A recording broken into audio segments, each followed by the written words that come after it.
And yo, what's up again sa inyo mga ka-Oragon? So for today's video is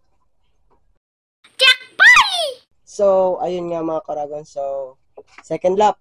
So mag-aabang tayo ng Tacloban natin. So si Dash ulit. So sana mas bumilis ngayon si Dash and confident naman tayong uuwi si Dash ngayon. So ibit natin yung limit natin last season na cut off na siya umuwi or second day. So bago yon, so maaga-aga pa naman. So 9:49 pa lang naman mga ka-Oragon. So maglilinis muna tayo sa loop natin, then maya-mayang mga 11 mag-abang na tayo. So update ko na lang kayo mga ka-Oragon. So tara, let's go.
So, ayan mga ka-Oragon.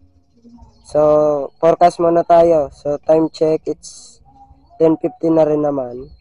So, release point natin is Tacloban City Convention. So, 6:30 na bitawan yung ibon.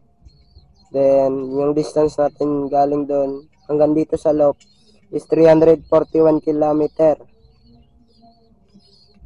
So, forecast natin mga ka-Oragon. So, yung wantong speedan is around 11:14. Yan. So, cut off natin is 2:37 PM.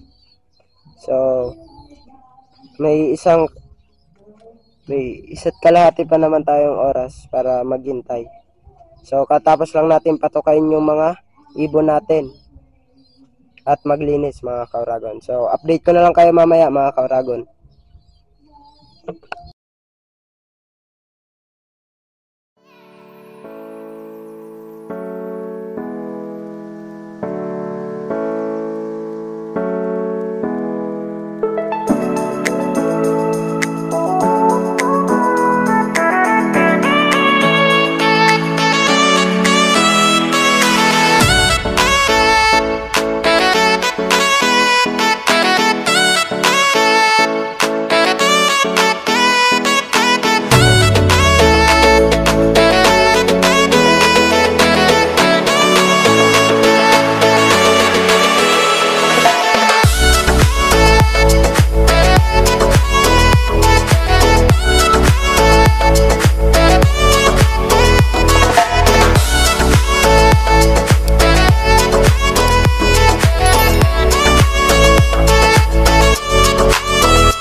Ano na yaw, si Dash.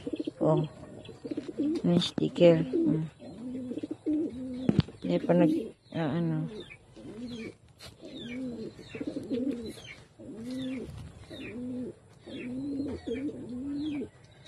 Ay, din nagpo-focus. Sa buon. Ano, PHA. Yung sticker niya. Flat. L643. 7G. 2G. Ano? Dash. So, ayan mga Karagon. So, time check, it's 7:35 na ng gabi. So, update lang. Ayan. So, nakapag-clock tayo kaninang alas 6. So, 501 yung speed. So, possible, baka may mapanalunan tayo doon sa isang club. Ayan yung sticker mga Karagon. Di kita. Oh, L6437G. Ayan. So, si Dash. So, ayan mga Karagon. Si Dash. So, ayan yung tatak. First lap, second lap. Same as sa kabilang pakpak. Ayan mga Karagon. So, kahit cut off, sana pala rin pa. Ayan. So, ayan yung mukha ni Dash. So, yung ano niya.